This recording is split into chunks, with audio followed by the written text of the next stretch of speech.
أعوذ بالله من الشيطان الرجيم. الرحمن الرحيم.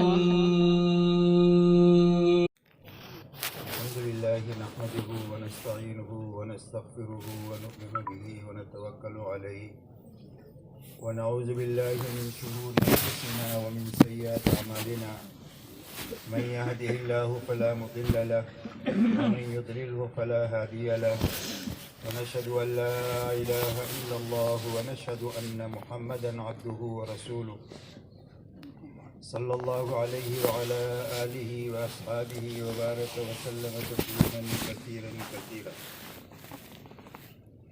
أعوذ بالله من الشيطان الرجيم. بسم الله الرحمن الرحيم. ومن أحسن قولا ممن دعا إلى الله وعمل صالحا وقال إنني من المسلمين. وقال عليه الصلاة والسلام لا يؤمن أحدكم حتى يكون هواه تبعا لما جئت به أو كما قال عليه الصلاة والسلام. میرے محترم دوستو، بات کے شروع ہونے سے پہلے چند باتیں اچھی طرح ہم سمجھ لیں تاکہ ان مجالس کا پورا نفع ہمیں ملے. سب سے پہلی بات تو یہ ہے کہ ہر آدمی شروع سے لے کر آخر تک مجلس میں رہنے کی نیت کرے. اس لیے جب پوری بات کو سنیں گے سمجھیں گے تو ہی عمل پورا کر سکیں گے، اور جب عمل پورا کریں گے تو اس کا نفع پورا ملے گا. اس کے لیے ضروری ہے کہ آدمی شروع سے لے کر آخر تک مجلس میں رہے.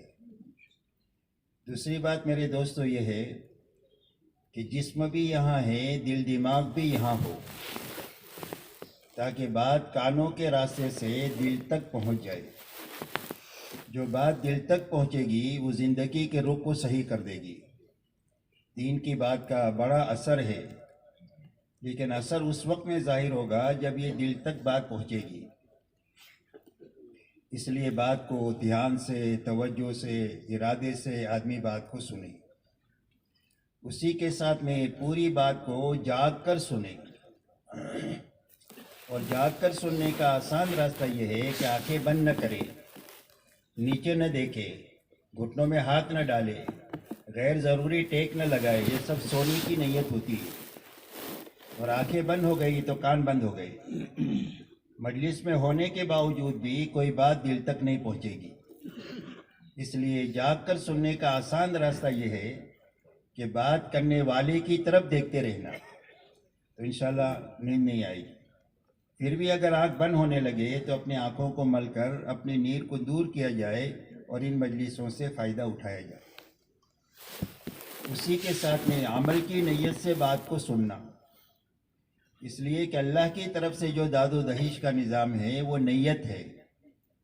اسی لیے حدیث پاک میں فرمایا وَإِنَّمَا لِكُلِّ امْرِئٍ مَّا نَوَىٰ، فرمایا ہر انسان کو وہ چیز ملے گی جس کی اس نے نیت کیا. تو جب عمل کی نیت سے بات سنیں گے تو اللہ عمل کی توفیق دیں گے. جی چاہے نہ چاہے، حالات سازگار ہو ناسازگار ہو، ماحول مناسب ہو نامناسب ہو، ہر حال میں عمل کی توفیق جو ملے گی وہ عمل کی نیت پر ملے گی.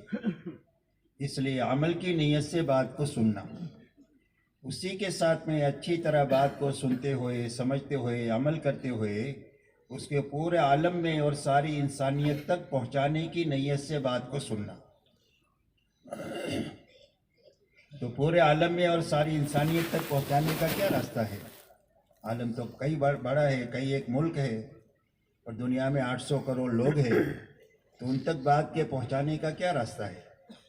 عالم میں پہنچانے کا اور انسانیت تک پہنچانے کا راستہ یہ ہے کہ جہاں تک ہم جا سکتے ہیں وہاں تک جانا، اور جتنوں تک جا سکتے ہیں وہاں تک جا کر کے ان کو بات سمجھانا، اور جہاں تک نہیں جا سکے اور جتنے لوگوں تک نہیں پہنچ سکے وہاں تک جانے کے لیے کام کرنے والے آدمی تیار کر کے دنیا میں جینا اور اسی پر مرنا.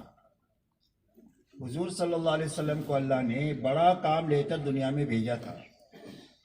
آپ کی محنت کا میدان پورا عالم تھا، ساری انسانیت تھی اور قیامت تک کا زمانہ تھا.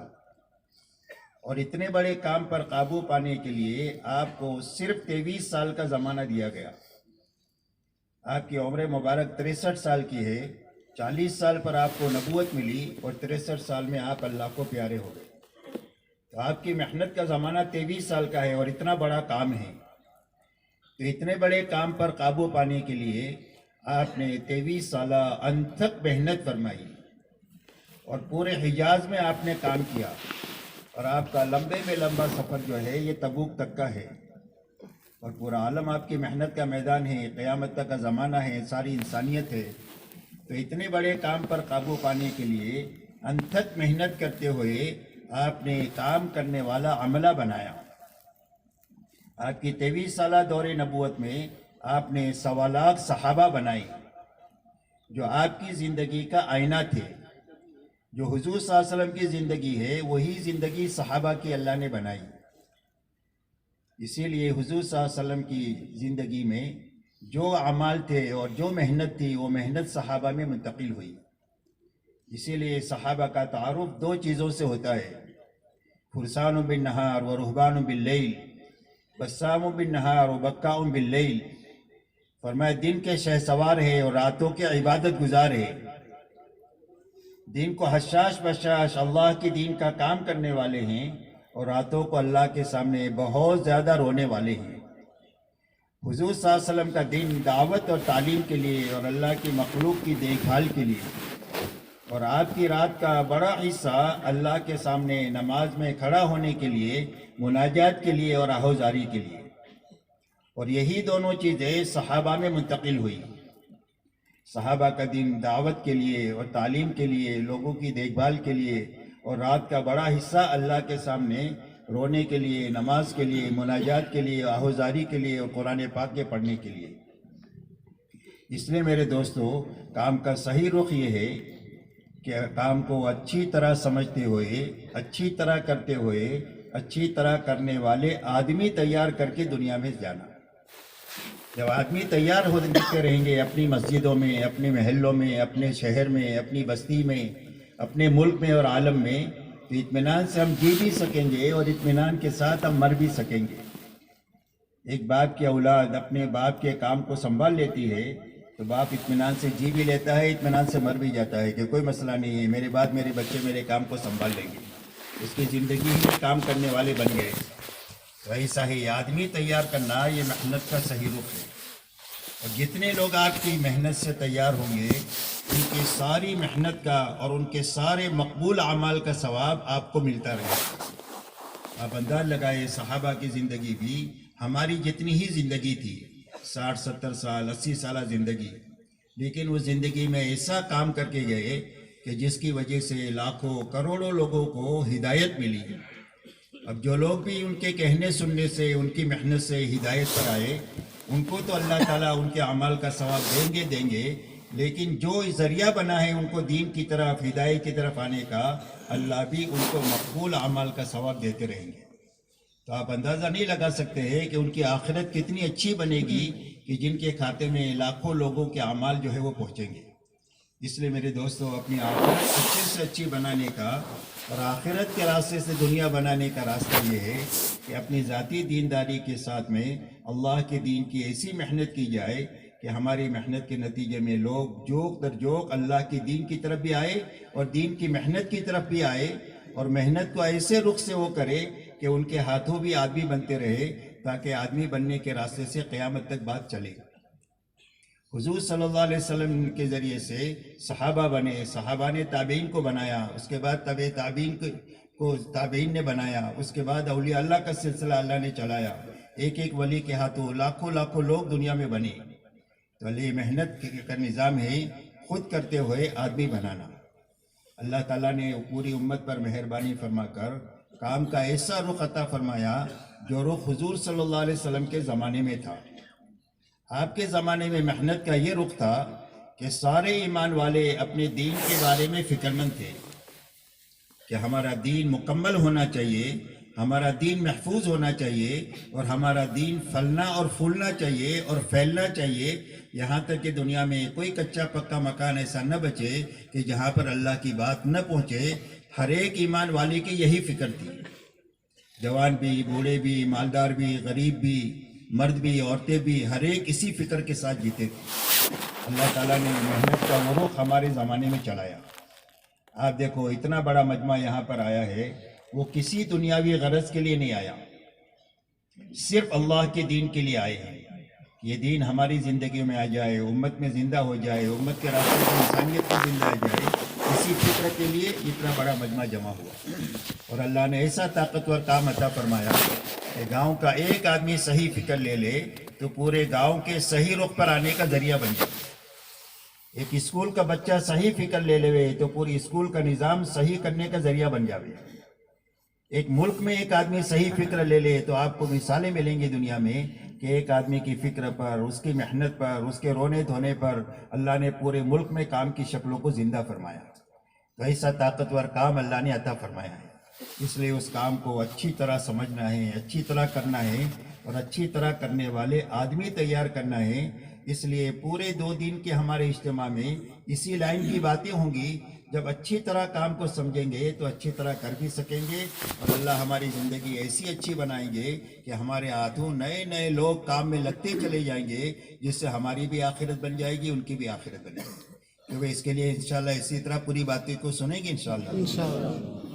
اب ہر آدمی دیکھ لے اپنے آگے، جتنا آگے بڑھنے کی جگہ ہو اتنا آگے بڑھ جائے، تاکہ جو ہے وہ اچھی طرح بیٹھنا ہو جائے تو سننا بھی صحیح ہو جائے گا، سننا صحیح ہو جائے گا تو عمل بھی مل جائے گا۔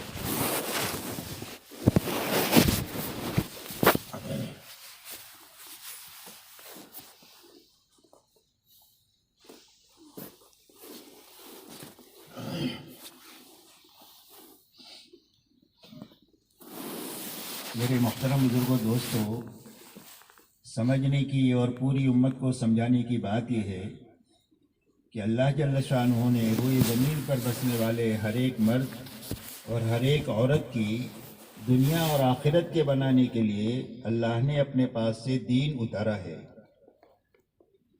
اور اللہ نے اپنی سنت روئے زمین پر یہ جاری فرمائی ہے کہ جو کوئی بھی دینداری کے ساتھ جیے گا اور دینداری پر مرے گا، اللہ اس کی دنیا بھی اچھے سے اچھی بنا دیں گے، اور آخرت ایسی اچھی بنے گی کہ جس کے بعد کبھی بھی خراب نہیں ہوگی۔ اور اگر ایک آدمی بے دینی کے ساتھ زندگی گزارے، چاہے دنیاوی اعتبار سے کتنے ہی بڑے نقشوں کا وہ مالک کیوں نہ ہو، لیکن نتیجتاً اللہ اس کی دنیا بھی اجاڑیں گے، اور آخرت ایسی اجڑے گی کہ اس کے بعد کبھی بھی آبادی نہیں ہوگی۔ ایسی پکی ٹکی بات ہے کہ اس کے اندر میں کبھی تبدیلی نہیں ہوگی۔ اس لیے فرمایا فَلَن تَجِدَ لِسُنَّةِ اللَّهِ تَبْدِيلًا وَلَن تَجِدَ لِسُنَّةِ اللَّهِ تَحْوِيلًا۔ فرمایا اللہ کی سنت کو کبھی بدلتا ہوا نہیں پاؤ گے۔ ایک ہی سنت ہے کہ روئے زمین پر بسنے والے ہر ایک مرد اور عورت کی دنیا آخرت کے بنانے کا راستہ صرف دین کا ہے۔ اسی لیے اللہ تعالیٰ نے قرآن پاک میں جو لوگ بھی دینداری کے ساتھ جیے ان کے انجام کو بیان فرمایا ہے کہ ہر زمانے میں تھوڑی بھی رہے، کمزور بھی رہے، لیکن دین کی بنیاد پر اللہ تعالیٰ نے ان کو نتیجتاً چمکا دیا۔ اور بے دینی کے ساتھ جینے والے لوگ دنیاوی اعتبار سے بڑے نقشوں کے مالک رہے، کسی کے پاس ملک کا رہا، کسی کے پاس مال کا رہا، کسی کے پاس طاقت کا رہا، کسی کے پاس اکثریت رہی۔ غرض یہ کہ مختلف نقشوں کے مالک ہونے کے باوجود بھی اللہ جل شانہ نے بے دینی کی بنیاد پر ان کو نتیجتاً اجاڑ دیا۔ اسی لیے قرآن پاک نے ارشاد فرمایا فَكُلًّا أَخَذْنَا بِذَنبِهِ فَمِنْهُمْ مَنْ أَرْسَلْنَا عَلَيْهِ حَاصِبًا وَمِنْهُمْ مَنْ أَخَذَتْهُ الصَّيْحَةُ وَمِنْهُمْ مَنْ خَسَفْنَا بِالْأَرْضِ وَمِنْهُمْ مَنْ أَغْرَقْنَا وَمَا كَانَ اللَّهُ لِيَظْلِمَهُمْ وَلَكِنْ كَانُوا أَنفُسَهُمْ يَظْلِمُونَ۔ اللہ جل شانہ فرماتے ہیں ان میں کی کسی پر ہم نے ہوا کے عذاب کو بھیجا،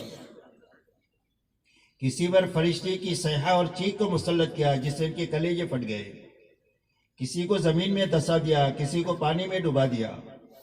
اللہ جل شانہ فرماتے ہیں کہ اللہ کی طرف سے یہ پکڑ جو آئی ہے یہ ان کے گناہوں کی وجہ سے اور معصیت والی زندگی گزارنے کی وجہ سے آئی ہے، اور اللہ تعالیٰ کسی پر ظلم نہیں کرتے ہیں، بلکہ یہی لوگ ظالم تھے کہ غلط زندگی گزار کر اپنے آپ کو عذاب کا مستحق بنائے۔ اس لیے میرے محترم دوستو، سمجھنے کی بات یہ ہے کہ کامیابی کا راستہ صرف دین کا ہے۔ رہا دنیا میں جتنے اسباب اور حالات ہیں جس میں لوگ اب اپنی روزی روٹی کی تلاش میں لگتے ہیں، چاہے وہ اسباب چھوٹے ہو یا بڑے ہو، تجارت کا ہے، کھیتی کا ہے، ملازمت کا ہے، ڈاکٹری کا ہے، انجینئرنگ کا ہے، یہ سارے اسباب ہیں۔ ایسا ہی انسانوں پر حالات آتے ہیں، جیسے رات آتی ہے، دن آتا ہے، ایسا ہی انسانوں پر حالات آتے ہیں۔ کبھی خوشی ہے، کبھی غمی ہے، کبھی مالداری ہے، کبھی غریبی ہے، کبھی بیماری ہے، کبھی تندرستی ہے، کبھی راحت ہے، کبھی تکلیف ہے۔ تو یہ جتنے اسباب اور حالات ہیں، یہ نہ تو کامیابی کے لیے ہے اور نہ تو ناکامی کے لیے ہے، بلکہ صرف امتحان کے لیے ہے۔ اللہ جل شانہ جس کو چھوٹا بڑا سبب عطا فرماتے ہیں امتحان کے لیے، کہ اس سبب میں یہ حکم کو سامنے رکھ کر جیتا ہے یا خواہش کو سامنے رکھ کر کے جیتا ہے۔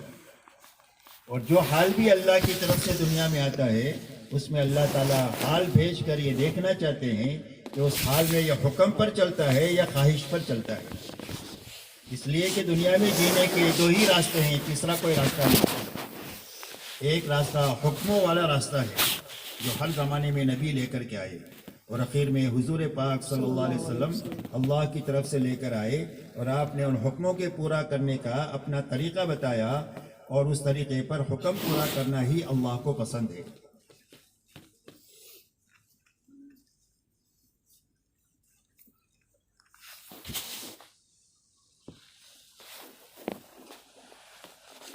دوسرا راستہ خواہش کا ہے اور من مانی کا ہے، تیسرا کوئی راستہ دنیا میں جینے کا نہیں۔ اور خواہش کا راستہ اور من مانی کا راستہ یہ فرعون کا، نمرود کا، شداد کا، حامان کا، قوم عاد کا، قوم شعیب کا، قوم سمود کا، یہ ان کا راستہ یہ خواہشات والا راستہ ہے۔ سب نے اپنی زندگی میں خواہش کو پورا کرنا اپنی زندگی کا مقصد بنایا، راستے الگ الگ لیے۔ کسی نے ملک کا راستہ لیا، کسی نے مال کا راستہ لیا، کسی نے تجارت کا لیا، کسی نے باغات کا لیا۔ سب کا ایک ہی مقصد تھا کہ ہماری خواہشات پوری ہو جائیں۔ اس لیے میرے دوستو، دنیا میں جینے کے یہ دو راستے ہیں، اور اللہ تعالیٰ امتحان کے لیے حالات سے بھی گزارتے ہیں، اسباب میں رکھ کر کے بھی اللہ تعالیٰ آزماتے ہیں۔ اب جو ان اسباب میں اور ان حالات میں حکم پورا کر دے گا، اللہ اس کو نواز دیں گے دنیا اور آخرت میں، اور جو منمانی کے ساتھ چلے گا، اللہ دنیا آخرت میں اس کو اجاڑ دیں گے۔ اسی لیے اللہ تعالیٰ نے جو لوگ دنیا میں پہلے گزرے ہیں ان کے واقعات کو بیان فرمایا ہے، کہ حضرت سلیمان اور داؤد علیہ السلام کے پاس میں بھی بڑا ملک تھا، اللہ نے بڑا ملک دیا، لیکن یہ دونوں ملک کے نقشے میں کامیاب ہو گئے دین کی بنیاد پر۔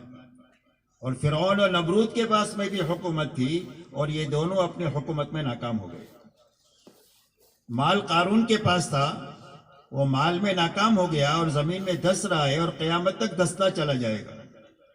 اور مال حضرت عبد الرحمن ابن عوف رضی اللہ تعالیٰ عنہ کے پاس بھی تھا، اور اتنا مال تھا کہ جب ان کا انتقال ہوا ہے اور وارثوں میں تقسیم کرنے کے لیے سونے کی اینٹوں کو کاٹا گیا ہے، تو کاٹنے والوں کے ہاتھ میں چھالے پڑ گئے۔ اتنا مال ہونے کے باوجود بھی ان 10 صحابہ میں ہیں جن کو اللہ کے نبی صلی اللہ علیہ وسلم نے دنیا ہی میں جنت کی بشارت سنائی۔ تو اس مال نے ان کو کوئی نقصان نہیں پہنچایا، اسی لیے فرمایا نعم المال الصالح للرجل الصالح، فرمایا مال بھی حلال ہے اور آدمی بھی نیک ہے، تو کیا گھبرانے کی بات ہے۔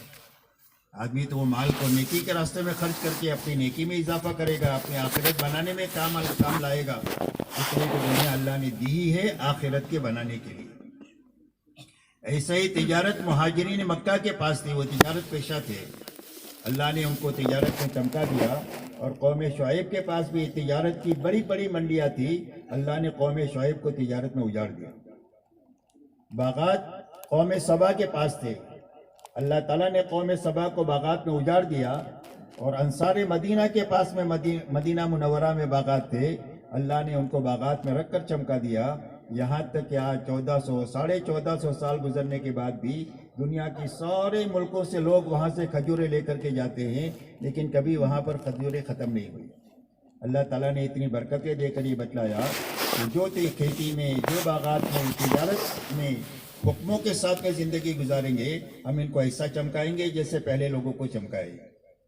ایسے ہی حامان کے پاس وزارت تھی، اور یوسف علیہ السلام کے پاس بھی وزارت تھی۔ یوسف علیہ السلام کو اللہ تعالیٰ نے وزارت میں چمکا دیا، اور حامان کو وزارت میں اللہ نے اجاڑ دیا۔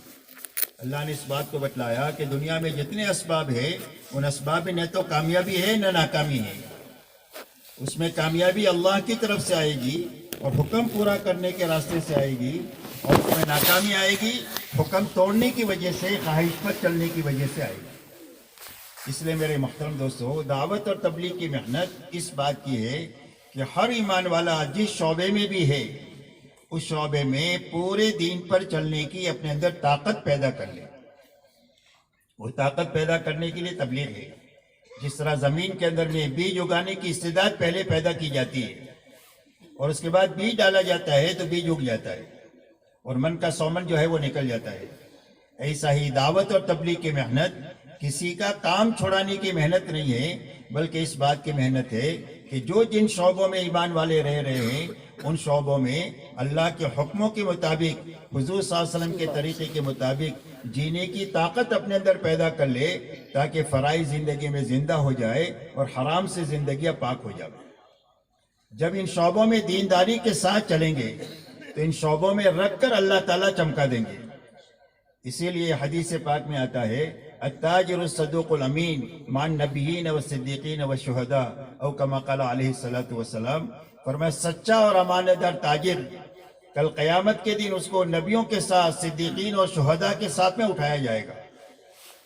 ایک آدمی کھیتی کرتا ہے لیکن سنت کے مطابق، شریعت کے مطابق کرتا ہے، تو فرمایا اس کے کھیت میں سے جانور دانہ کھا جائے یا کوئی آدمی کھا لے وہاں سے، تو اس پر اس کو صدقے کا ثواب ملے گا، اور کھیتی جب تک ہری بھری رہتی ہے وہ تسبیح کرتی ہے اللہ کی، اور اس کا ثواب کسان کو ملتا ہے۔ اس لیے کھیتی کرنا دنیا داری نہیں ہے، دینداری ہے۔ شرط یہ ہے کہ حکم کے مطابق ہو اور طریقے کے مطابق ہو۔ یہ طاقت پیدا کرنے کے لیے دعوت اور تبلیغ ہے۔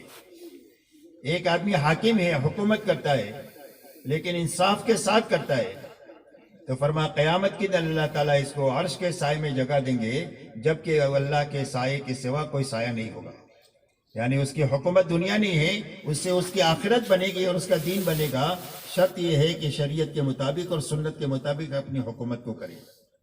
ایک آدمی غریب آدمی ہے، مزدوری کے لیے صبح کو نکلتا ہے، شام کو مزدوری کر کے تھک ہار کر واپس آتا ہے، تو اللہ تعالیٰ اس کو مقدر کی روزی بھی دے دیتے ہیں، اور اس کے تھکنے کی برکت سے اللہ اس کے سارے گناہوں کو بھی معاف فرما دیتے ہیں۔ اس لیے میرے محترم دوستو، یہ محنت اپنی زندگی میں پورے دین پر چلنے کی طاقت پیدا کرنے کا یہ کام ہے۔ اب پورا دین کیا ہے یہ بھی سمجھنا ہے، اور اس کی زندگی میں لانے کا راستہ کیا ہے یہ بھی سمجھنا ہے۔ میرے محترم دوستو، پورا دین سمجھنے کا معیار جو ہے حضور پاک صلی اللہ علیہ وسلم اور صحابہ کی جماعت ہے۔ فرمایا حق کیا ہے؟ فرمایا ما انا علیہ و اصحابی، فرمایا جس پر میں ہوں اور میرے صحابہ ہے وہ حق ہے۔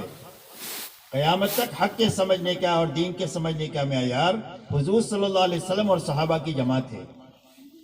اسی لیے اللہ تعالیٰ نے حضور صلی اللہ علیہ وسلم کے بارے میں فرمایا لَقَدْ كَانَ لَكُمْ فِي رَسُولِ اللَّهِ أُسْوَةٌ حَسَنَةٌ، تمہارے لیے حضور صلی اللہ علیہ وسلم کی زندگی میں بہترین نمونہ ہے۔ اپنا دن، اپنی رات، اپنی خوشی، اپنی غمی، اپنی شادی، اپنی موت، اپنے ہر کام کو آپ کے سانچے میں جو ڈھال لے گا اللہ تعالیٰ اس سے راضی ہو جائیں گے، اس کی دنیا آخرت بنا دیں گے۔ آپ کے لیے نمونہ حضور صلی اللہ علیہ وسلم کی ذات ہے۔ اور حضور صلی اللہ علیہ وسلم نے اپنے سارے صحابہ کے بارے میں فرمایا اصحابی کالنجوم بأیہم اقتدیتم اہتدیتم، میرے سارے صحابہ ستاروں کے مانند ہے، جن کے پیچھے بھی تم چلو گے وہ تم کو اللہ تک اور جنت تک پہنچا دیں گے۔ اس لیے میرے دوستو، حضور صلی اللہ علیہ وسلم اور صحابہ کی جماعت یہ نمونہ ہے دین کے سمجھنے کے لیے۔ آج ہمارے سے اور امت سے غلطی یہ ہو رہی ہے کہ اپنی دین کو سمجھنے کے لیے ہم اپنے ماحول سے دین کو سمجھنے کی کوشش کرتے ہیں۔ تو ماحول سے دین سمجھنے کی کوشش کریں گے تو کبھی بھی اپنی دینی کمی کا ہم کو پتہ نہیں چلے گا۔ آج ایک آدمی 5 وقت کا نمازی ہے، وہ 3 وقت والے کو دیکھتا ہے، وہ سمجھتا ہے کہ میں تو اچھا آدمی ہوں، 5 وقت کا نمازی آدمی ہوں، یہ تو 3 ہی وقت ہی پڑھتا ہے۔ 3 وقت والا جمعہ والے کو دیکھتا ہے، جمعہ والا اس کو دیتا ہے جو غلطیوں میں ڈوبا ہوا ہے، غلطیوں والا اس کو دیکھتا ہے کہ جس کے پاس کلمہ ہی نہیں ہے، تو کہتا ہے کہ بے غلطی کے باوجود تو جنت ہمارے لیے ہے، آپ تو ان کو جا کر کے سمجھاؤ جن کے پاس کلمہ نہیں ہے۔ تو کسی آدمی کو بھی اپنی دینی کمی کا پتہ نہیں چلتا ہے، اس لیے نہیں چلتا ہے کہ ہم اپنے ماحول سے اپنی دینداری کو سمجھنے کی کوشش کر رہے ہیں۔ اور جب کمی کا پتہ نہیں چلے گا تو اس کی علاج کی فکر بھی ہمارے اندر نہیں پیدا ہو سکتی. جیسے ایک آدمی کو بیماری لگ گئی لیکن بیماری کا احساس نہیں ہے تو علاج کی فکر اس میں پیدا ہی نہیں ہوگی. جب بیماری کا پتہ چلے گا تو اس کو فکر لگے گی کہ یہ بیماری تو مہلک ہے، اگر اس کا علاج نہیں کیا گیا تو کل کی تاریخ میں میرے لیے بہت بڑی بیماری کا ذریعہ بن سکتی ہے، تو آدمی اس کے علاج کی فکر کرے. اس لیے میرے دوستو، دعوت اور تبلیغ میں نکلنا اسی لیے ہے تاکہ ہر ایمان والا اپنے چہرے کو صحابہ کے آئینے میں دیکھے کہ میری دینداری میں اور ان کی دینداری میں کیا فرق ہے. جب وہ فرق سمجھ میں آئے گا تو اپنی ضرورت کا احساس پیدا ہوگا کہ بھئی میرے اندر تو اتنی کمیاں ہیں کہ اگر اس کمی کے ساتھ میں اللہ کے پاس چلا گیا تو بہت بڑی ناکامی کا سامنا کرنا پڑے گا. یہ فکر آدمی کے اندر میں پیدا ہوگا جب اللہ کے راستے میں نکل کر اپنے چہرے کو یہ صحابہ کے آئینے میں دیکھے. اس لیے کہ حضور صلی اللہ علیہ وسلم اور صحابہ کی زندگی پوری انسانیت کے لیے اور قیامت تک کے لیے نمونہ ہے. اسی لیے حضور صلی اللہ علیہ وسلم نے 23 سالہ محنت کر کے ایک مجمع بنایا جس میں مرد بھی ہیں، عورتیں بھی ہیں، جوان بھی ہیں، بوڑھے بھی ہیں، مالدار بھی ہیں، غریب بھی ہیں اور 100% دیندار ہے. ایک مجمع ایسا بنایا جس کو پوری دنیا کے سامنے پیش کیا جا سکتا ہے کہ اسلموا تسلموا، کا اسلام لاؤ سلامتی ملے گی.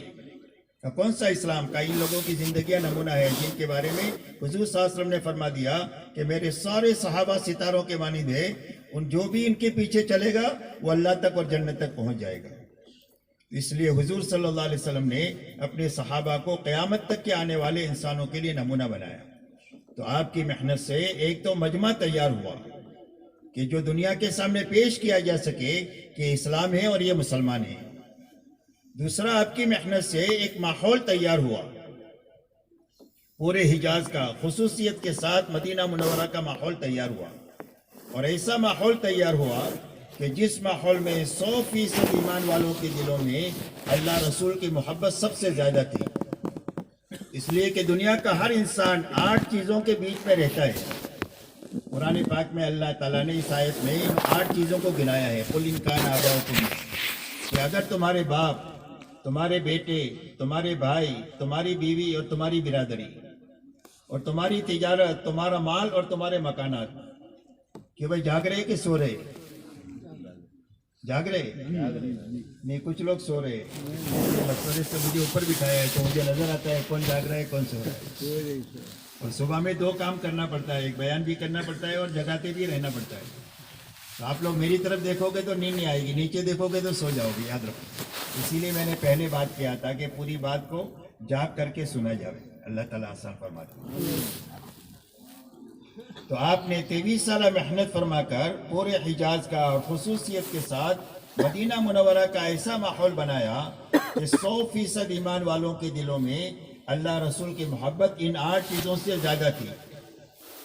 اللہ نے قرآن پاک میں یہ فرمایا، اگر تمہیں اللہ سے اور اللہ کے نبی سے اور اللہ کے دین کے کام سے اگر ان 8 چیزوں کی محبت زیادہ ہے تو فرمایا اللہ کے عذاب کا انتظار کرو، اور اللہ فاسق قوم کو کبھی منزل مقصود تک نہیں پہنچاتا. اس لیے فسق سے نکلنے کا راستہ یہ ہے کہ محنت کے راستے سے اللہ کی، اللہ کے نبی کی اور اللہ کے دین کی محنت کی محبت ان 8 چیزوں پر غالب ہونی چاہیے. کہ جب زندگی میں یہ 8 چیزوں کے تقاضے آئیں گے اور اس کے مقابلے میں اللہ کا اور اللہ کے نبی کا کوئی طریقہ آئے گا تو اللہ کے حکم کو، نبی کے طریقے کو ترجیح دی جائے گی ان 8 چیزوں کے تقاضوں پر. یہ معنی ہے محبت کے بڑھنے کے. اس لیے میرے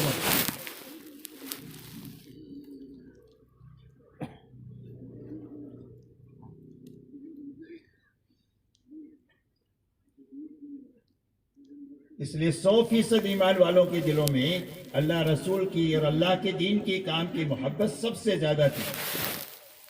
اس لیے پوری زندگی کو ہم دیکھیں گے تو جب کبھی بھی اللہ کا حکم آیا ہے، چاہے پردے کا ہو، شراب کی حرمت کا ہو، چاہے سود کی حرمت کا ہو، جو حکم آیا اس کو پورا کیا.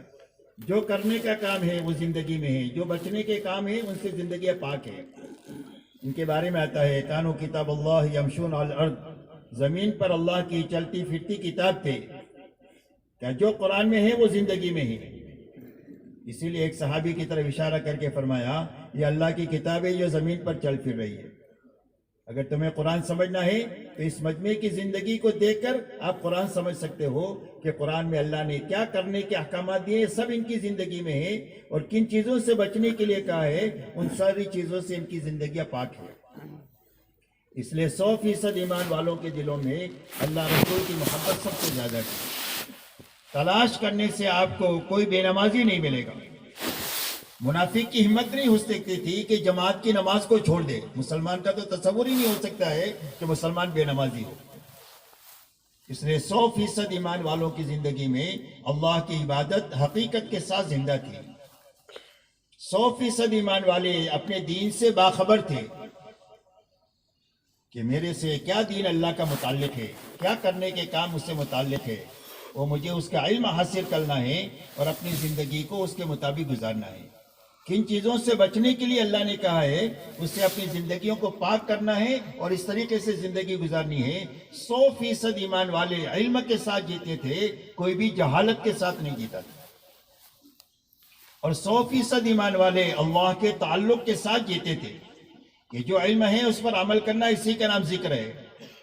اور یہ ذکر کی طاقت ان کے اندر میں پیدا ہوئی کہ ہر ایمان والے کا تعلق اللہ سے ایک تو محبت کا قائم ہوا کہ اللہ کی ذات اس لائق ہے کہ سب سے زیادہ اللہ سے محبت کی جاوے، اس لیے کہ جو کوئی بھی نعمت انسان کے پاس ہے وہ صرف اور صرف اللہ کی طرف سے دی ہوئی ہے۔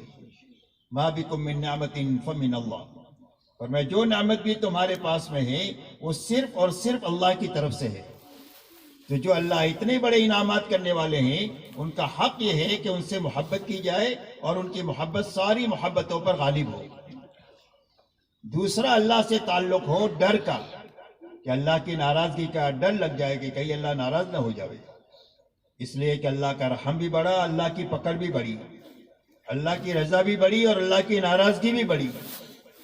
اس لیے اللہ کی ناراضگی کا ڈر دل میں اتنا پیدا ہو جائے کہ جو آدمی کو حرام سے بچا دے، اس لیے کہ زندگی میں اطاعت جو زندہ ہوگی وہ محبت کے راستے سے زندہ ہوگی۔ جب اللہ سے محبت ہو جائے گی تو اللہ کی ہر بات کو ماننا آدمی کے لیے آسان ہو جائے گا، بلکہ لذیذ ہو جائے گا۔ اور جب اللہ کی ناراضگی کا ڈر دل میں پیدا ہو جائے گا تو حرام سے بچنا اور ناجائز چیزوں سے بچنا آدمی کے لیے آسان ہو جائے گا، اور حرام سے بچنا یہ سب سے بڑی عبادت گزاری ہے۔ اسی لیے حدیث پاک میں فرمایا اتق المحارم تکن عبد الناس، فرمایا حرام سے بچ جاؤ تم سب سے بڑے عبادت گزار ہو۔ ایک آدمی 24 گھنٹہ نماز نہیں پڑھ سکتا، 24 گھنٹہ تسبیح نہیں پڑھ سکتا، 24 گھنٹہ تلاوت نہیں کر سکتا، لیکن حرام سے بچ کر 24 گھنٹہ عبادت گزار رہ سکتا ہے۔ آدمی کاروبار میں ہے اور حکم کا پابند ہے تو یہ ذاکر ہے، ایک آدمی گھر میں ہے اور حکم کا پابند ہے تو یہ ذاکر ہے، ایک آدمی راستہ چل رہا ہے اور حکم کا پابند ہے تو یہ آدمی اور طریقے کا پابند ہے تو یہ آدمی ذاکر ہے۔ تو 24 گھنٹہ عبادت جو ہے وہ حرام سے بچنے کے راستے سے آدمی کر سکتا ہے۔ اسی لیے حدیث پاک میں فرمایا کہ تم حرام سے بچ جاؤ سب سے بڑے عبادت گزار ہو۔ تو حرام سے بچنے کی طاقت جو پیدا ہوگی وہ اللہ سے ڈر کی وجہ سے پیدا ہوگی، اس لیے اللہ سے ڈر مانگا گیا۔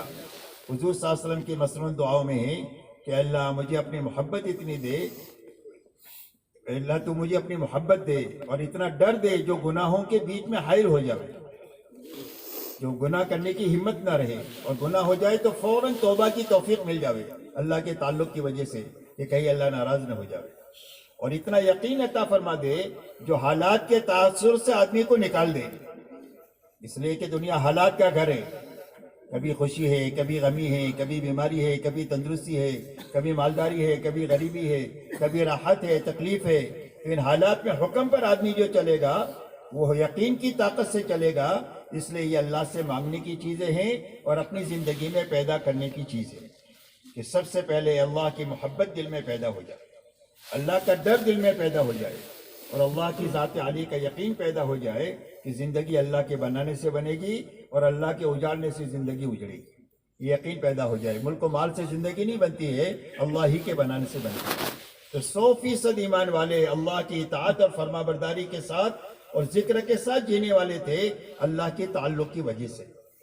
اسی کے ساتھ میں 100% ایمان والے حقوق کی ادائیگی کے ساتھ جیتے تھے، بلکہ حقوق سے آگے ایثار کے ساتھ میں جیتے تھے۔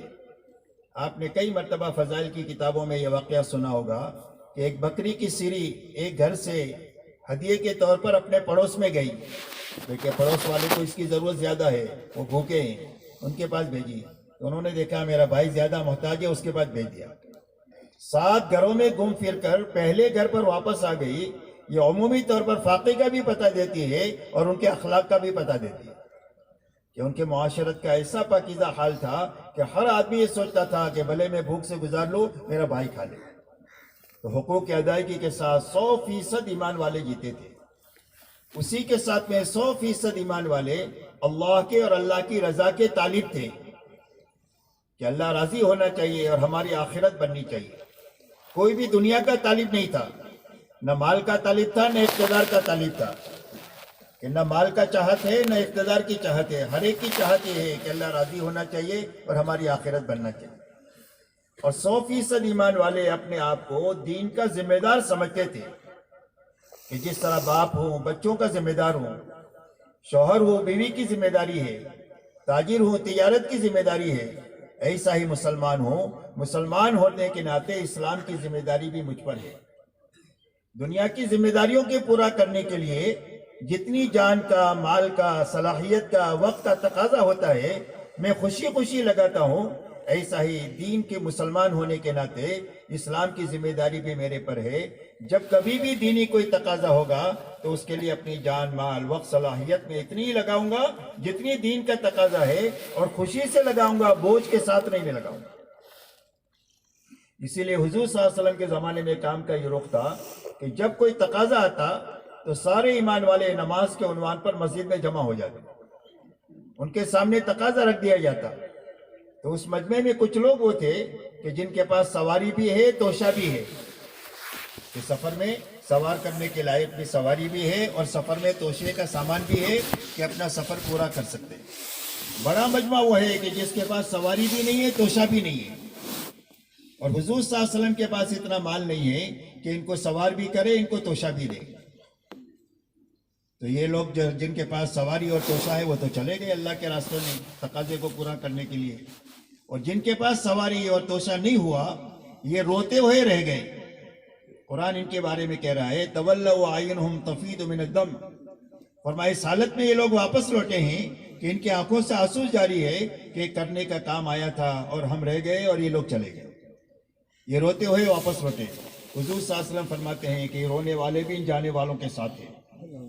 جو اکرام اللہ ان جانے والوں کا کریں گے وہی اکرام اللہ ان کا بھی کریں گے، اور اللہ جانے والوں کو جیسا نوازیں گے اللہ ان رونے والوں کو بھی نوازیں گے، اس لیے کہ اللہ کی نگاہ تو انسان کے دل پر ہوتی ہے کہ اس کے دل کا کیا جذبہ ہے، اس جذبے پر اللہ تعالیٰ اس کے ساتھ معاملہ کرتے ہیں۔ اس لیے میرے دوستو 100% ایمان والے اپنے آپ کو دین کا ذمہ دار سمجھتے ہیں۔ ایسا ایک پاکیزہ ماحول قائم ہوا جس کے نتیجے میں جب مجمع بھی بن گیا اور ماحول بھی بن گیا تو اس کے نتیجے میں پوری دنیا کے سویا ہوا نصیب جاگ گیا اور پوری دنیا میں ہدایت کے پھیلنے کی راہ ہموار ہو گئی۔ اسی لیے جماعت جہاں کہیں بھی جاتی تھی وہاں لوگوں کو اسلام کی اور دین کی دعوت دیتی تھی۔ جو دین میں آتے تھے ان کی تشکیل ہوتی تھی کہ مدینہ منورہ آ جاؤ اور یہاں آ کر کے دین کو سیکھ لو، سمجھ لو۔ تو جماعتیں مدینہ منورہ میں آتی تھی اور مدینہ منورہ میں 2 ہفتے میں دین کی سمجھ حاصل کر کے واپس چلے جاتے۔ جب کوئی جماعت آتی ہے تو حضور صلی اللہ علیہ وسلم فرماتے ہیں ان کو کون دین سکھائے گا؟ ایک مسجد والے کہتے ہیں اللہ کے رسول ان کو ہم دین میں سکھائیں گے، تو اپنے یہاں لے کر جاتے ہیں، 1 ہفتے تک ان کو دین سکھاتے ہیں۔ اب جو بات ان کو سکھاتے ہیں وہ عمل میں پائی جاتی ہے۔ کہ پردے کی بات بتائی تو 100% عورتیں پردے کے ساتھ ہیں۔ ایمانداری کی بات بتائیے تو 100% ایمان والے ایماندار ہیں۔ جو بات زبان سے کہی جا رہی وہ عمل میں ہی، تو بات کا سمجھنا آسان ہو جاتا ہے ماحول میں۔ اس لیے کہ آدمی کی سمجھ کے 2 موقع ہیں۔ ایک سمجھ آدمی کو آتی ہے موت کے وقت میں، لیکن اس وقت میں سمجھ میں آنا آدمی کو نفع نہیں دیتا۔ موت کے وقت میں فرعون کو سمجھ میں بات آ گئی کہ میں اس رب پر ایمان لایا جس پر بنی اسرائیل ایمان لائے، اور میں پکا مسلمان ہوں۔ اللہ کی طرف سے کہا گیا اب نہیں، یہ معتبر نہیں ہے، اس لیے کہ اپنے آنکھوں پر تو ایمان لاتا ہے، غیب پر ایمان نہیں لاتا۔ اللہ کے یا وہ ایمان معتبر ہے جو غیب پر لایا جائے۔ تو ایک موقع موت کا ہے اور ایک موقع ماحول میں لانا ہے۔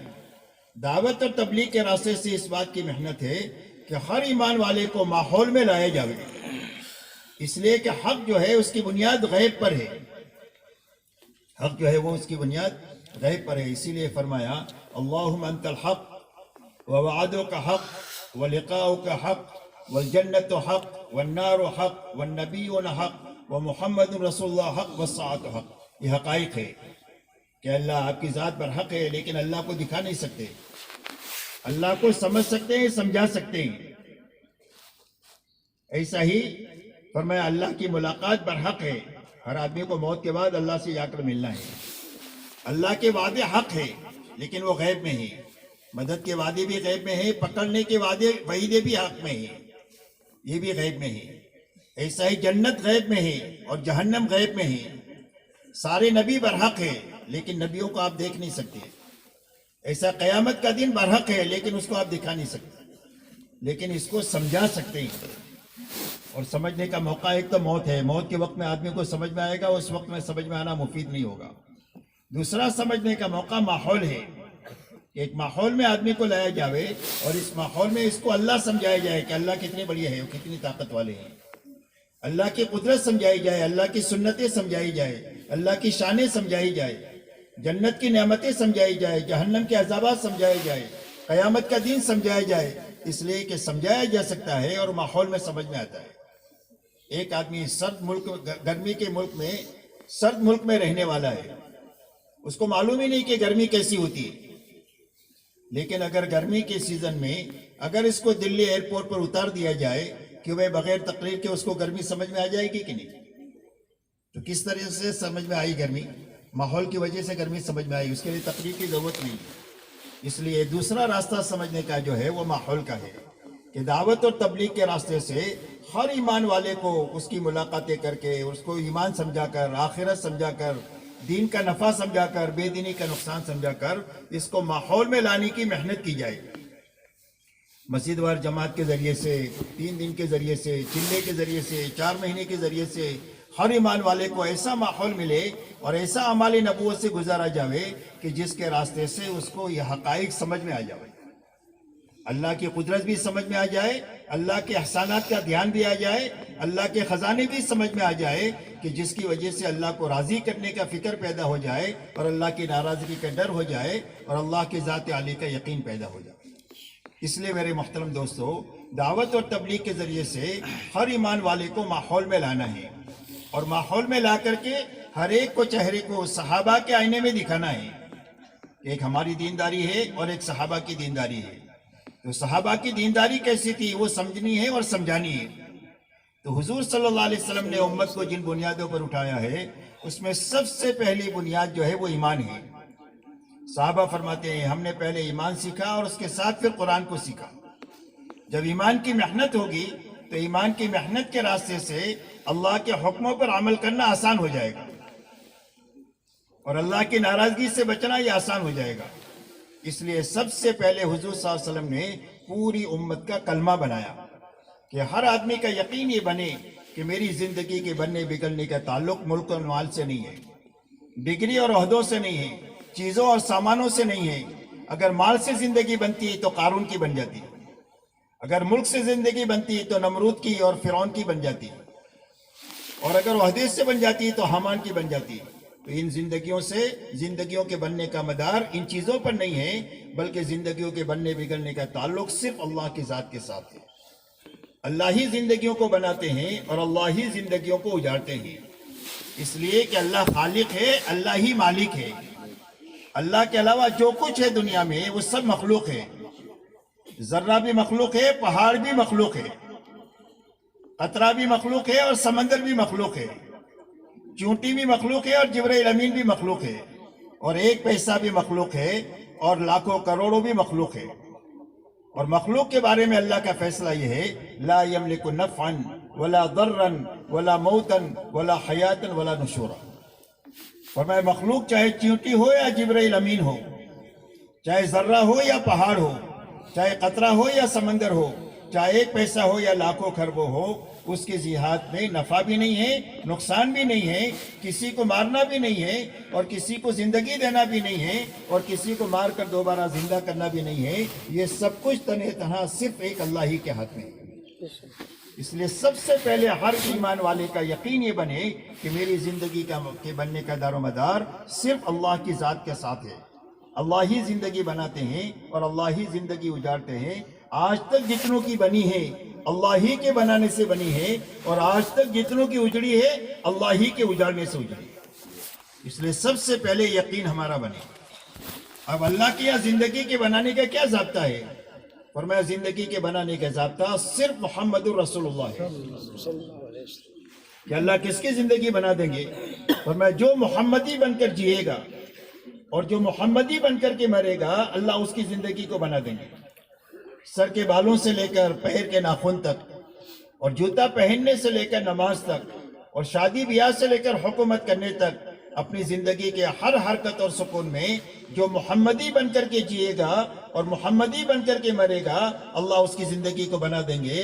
اور جو محمدی بن کر کے نہیں جیے گا اور محمدی بن کر نہیں مرے گا اللہ اس کی دنیا آخرت کو اجاڑ دیں گے۔ اس لیے زندگی کے بنانے کا ضابطہ صرف محمد الرسول اللہ ہے۔ اس لیے پوری قوت کے ساتھ پوری امت کو یہ دعوت دینا ہے کہ اللہ کے یہاں سے زندگی بنانے کا ضابطہ صرف محمد الرسول اللہ ہے۔ اس لیے اپنی 24 گھنٹے کی زندگی کو سنت پر لانا۔ کاروبار کریں گے تو سنت کے مطابق کریں گے، شریعت کے مطابق کریں گے۔ کھیتی کریں گے تو سنت کے مطابق کریں گے، شریعت کے مطابق کریں گے۔ کپڑے پہنیں گے تو سنت شریعت کے مطابق پہنیں گے۔ شادی بیاہ کریں گے، موت میت کو دفن کریں گے تو سنت کے مطابق کریں گے۔ اپنی 24 گھنٹے کی زندگی کو اٹھنے سے لے کر سونے تک اور پیدائش سے لے کر موت تک محمدی بن کر کے جینا اور مرنا یہ زندگی بننے کا واحد راستہ ہے، اس کے علاوہ دوسرا کوئی راستہ نہیں۔ اس لیے میرے دوستو سب سے پہلی بنیاد ہے ہمارا کلمہ ٹھیک ہو جائے کہ ہر ایمان والے کا یقین ٹھیک ہو، 24 گھنٹے کی زندگی خواہش سے نکل کر حکم پر آ جائے اور طریقے پر آ جائے۔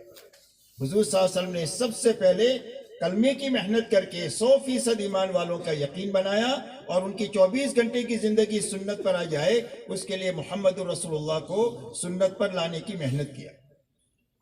اسی کے ساتھ میں ایمان کے بعد میں اللہ کی طرف سے دوسری جو لائن ہے وہ عبادت کی ہے۔ عبادت جانی بھی ہے اور مالی بھی ہے۔ نماز اور روزے کا تعلق جان سے ہے، زکوٰۃ کا تعلق مال سے ہے اور حج کا تعلق جان مال دونوں سے ہے۔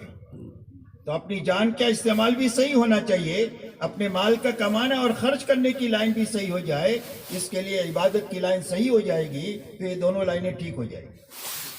اس لیے سب سے پہلے محنت ہے اپنی نماز کے بنانے کی، کہ ہر ایمان والا اپنی نماز ایسی بنائے کہ جس نماز کے ذریعے سے اللہ تعالیٰ اس کی دنیا بنا دے، اس کی آخرت بنا دے، اس لیے کہ زندگی کے بننے کا دار و مدار نماز کے بننے پر ہے۔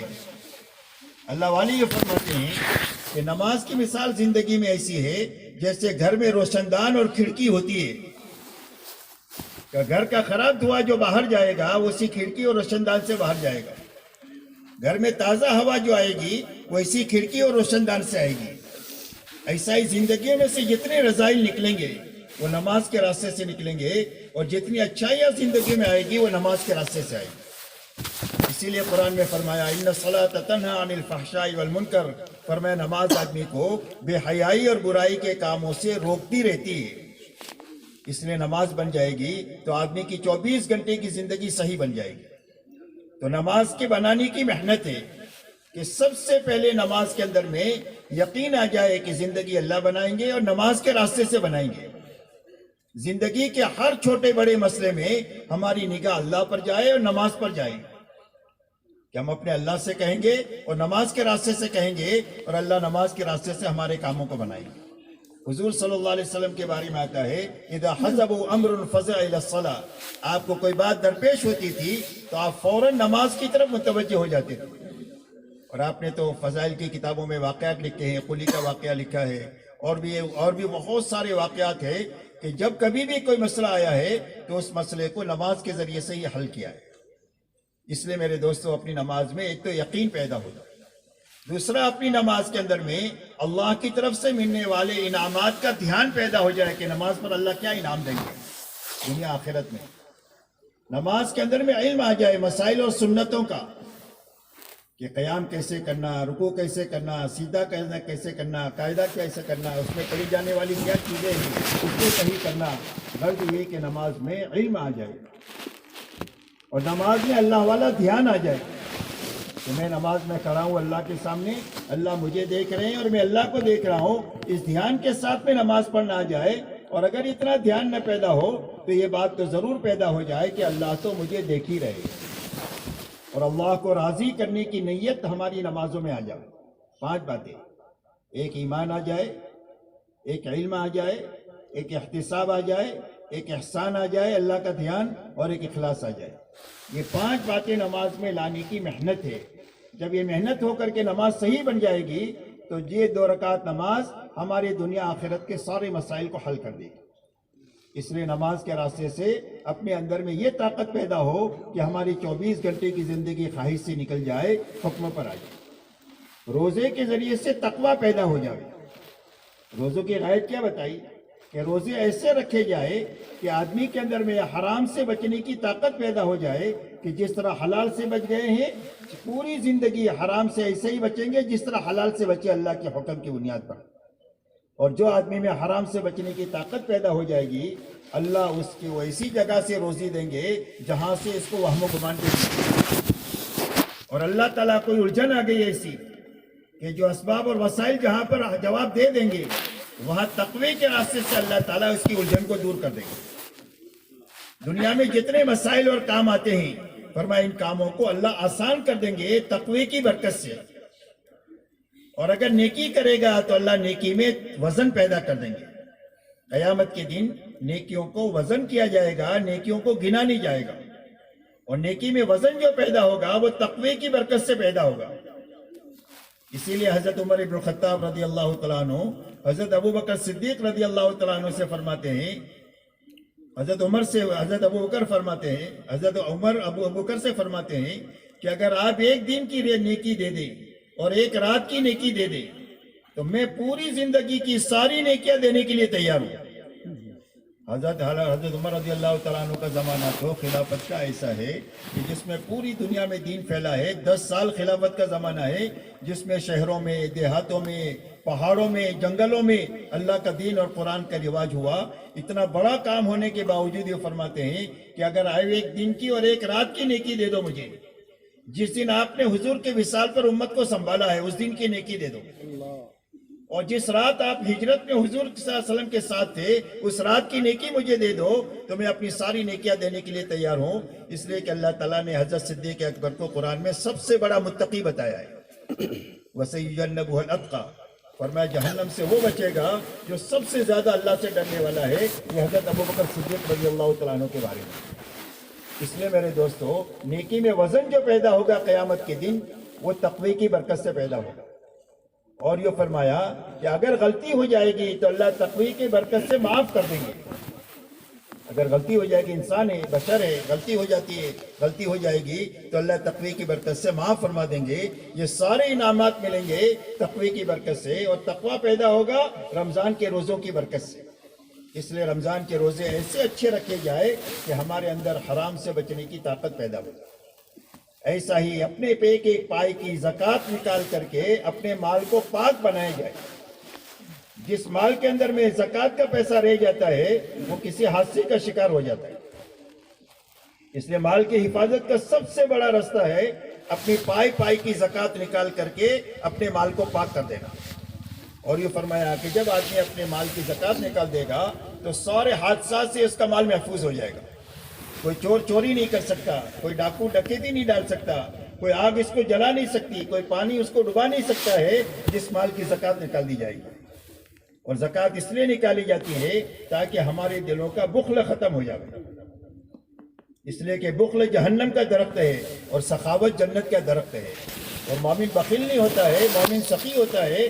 اس کا یقین ہوتا ہے کہ جس اللہ نے آج دیا کل بھی دے گا، جس اللہ نے آج دیا ہے کل بھی دے گا۔ تو وہ مومن کبھی بخیل نہیں ہوتا ہے، وہ سخی ہوتا ہے۔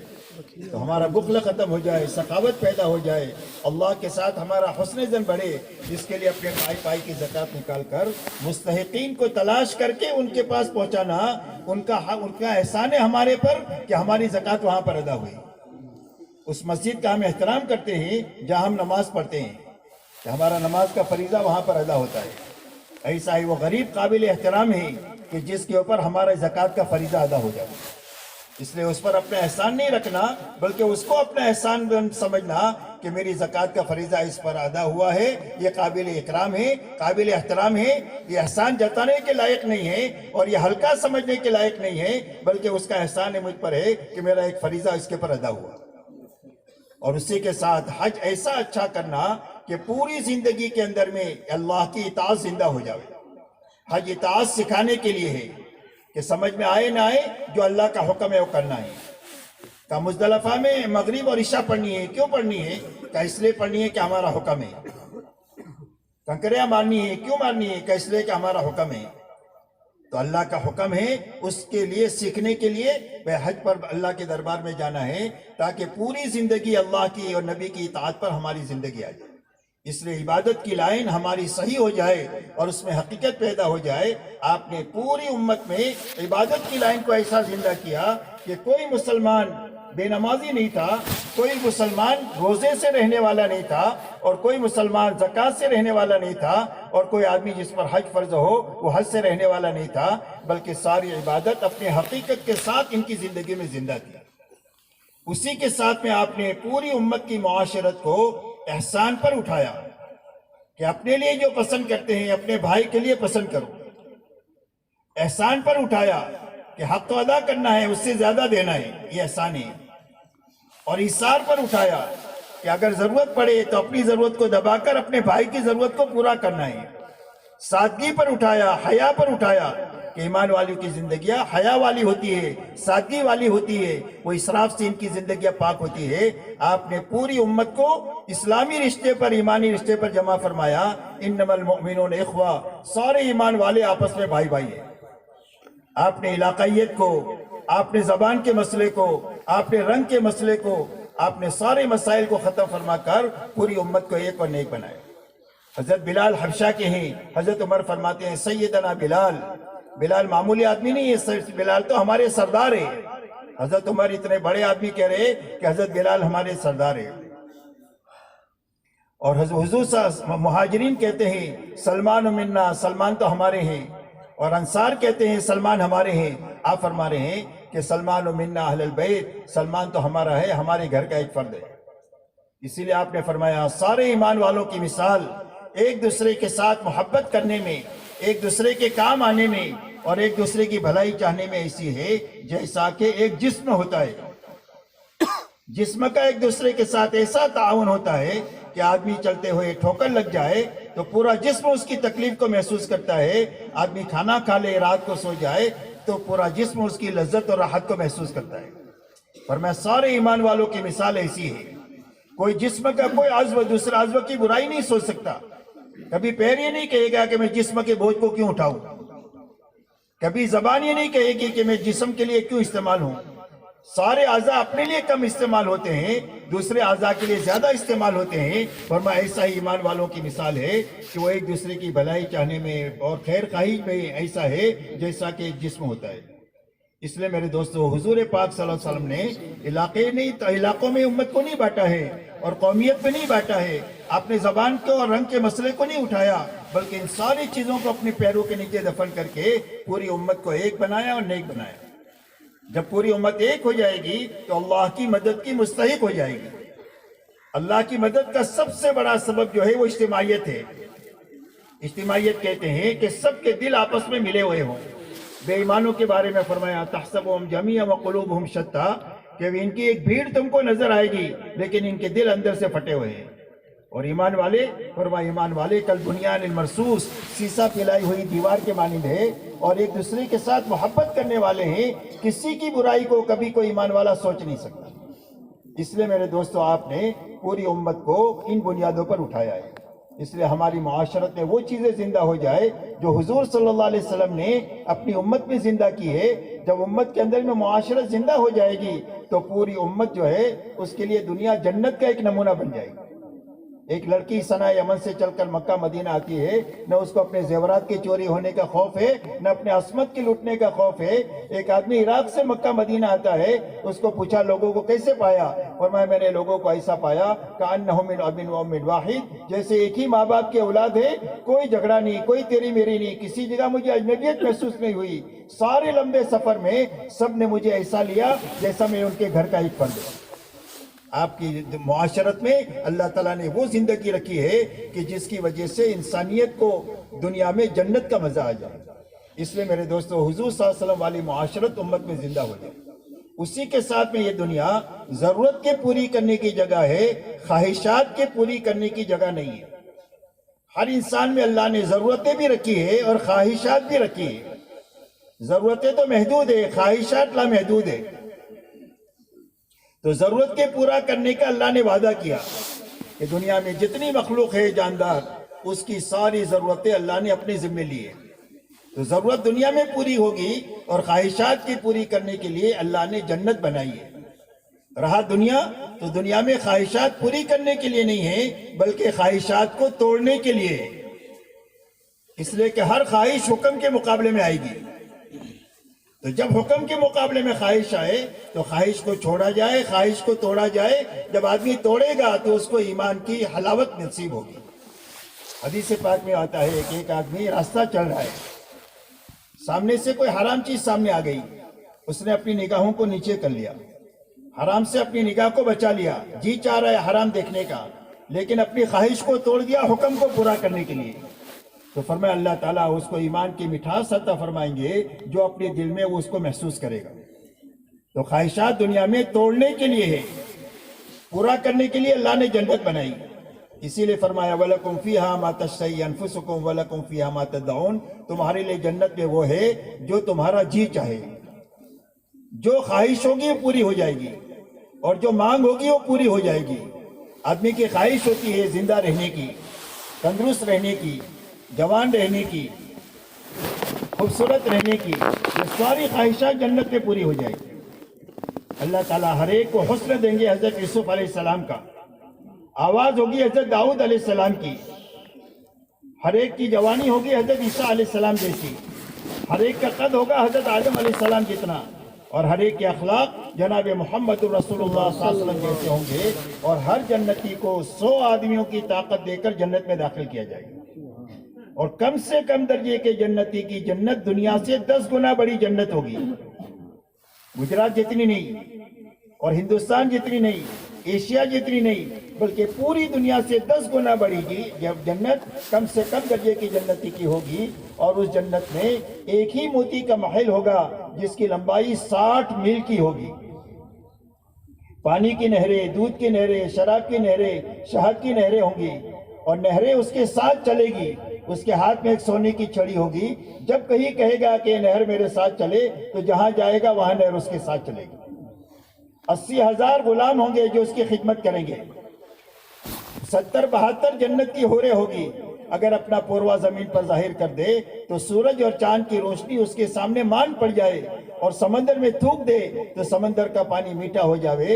ایسی 72 حوریں اللہ تعالیٰ جنت میں عطا فرمائیں گے اور اللہ تعالیٰ کی رضا ملے گی. اللہ راضی ہو جائیں گے، کبھی ناراض نہیں ہوں گے اور اللہ کا دیدار نصیب ہوگا. وہ نعمتیں ہمیشہ بڑھتی ہی رہے گی، کبھی کوئی نعمت کم نہیں ہوگی. لا مقطوعۃ ولا ممنوعہ، کوئی روک ٹوک بھی نہیں ہوگی اور نہ کبھی کوئی نعمت ختم ہوگی بلکہ ہر دن اس کی نعمت بڑھتی ہی رہے گی. تو خواہشات کی پوری کرنے کے لیے اللہ نے جنت بنائی. دنیا جو ہے وہ ضرورت کے پوری کرنے کی جگہ ہے. ہر انسان کی 5 ضرورتیں ہیں، کھانا ہے، کپڑا ہے، مکان ہے، سواری ہے اور شادی ہے.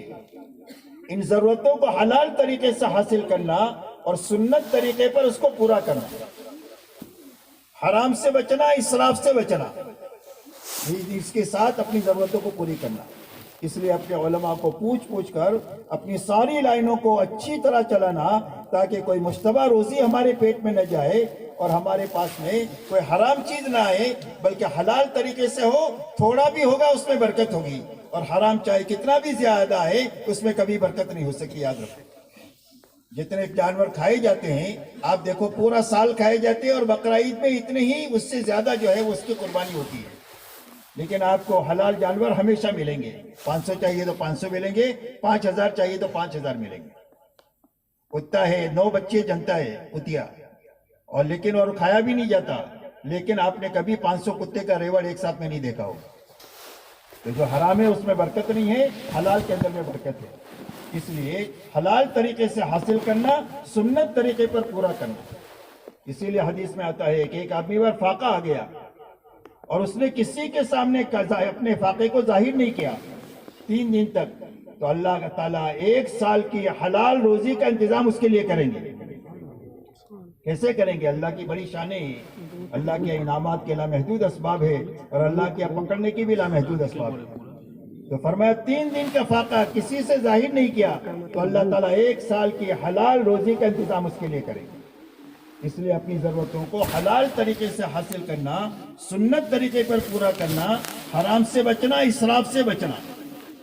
اسراف کہتے ہیں ضرورت سے زیادہ خرچ کو, اور بغیر ضرورت کے خرچ کو تو تبذیر کہتے ہیں, اور مبذرین کو تو شیاطین کا بھائی بتلایا.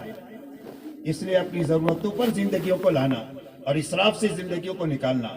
اس لیے کہ میرے دوستو, اسراف کی مثال اللہ والے فرماتے آگ کی. آگ میں کتنا بھی لکڑی ڈالو وہ سب کو جلا دے گی, اس کا پیٹ بھرے گا ہی نہیں. بولے اور لاؤ, پورے گجرات کی لکڑی ڈال دو آگ میں تو سب کو جلا دے گی, کہ اور لاؤ. ایسا پورے ملک کی ڈال دو تو سب کو جلا دے گی. ایسا اسراف ہے.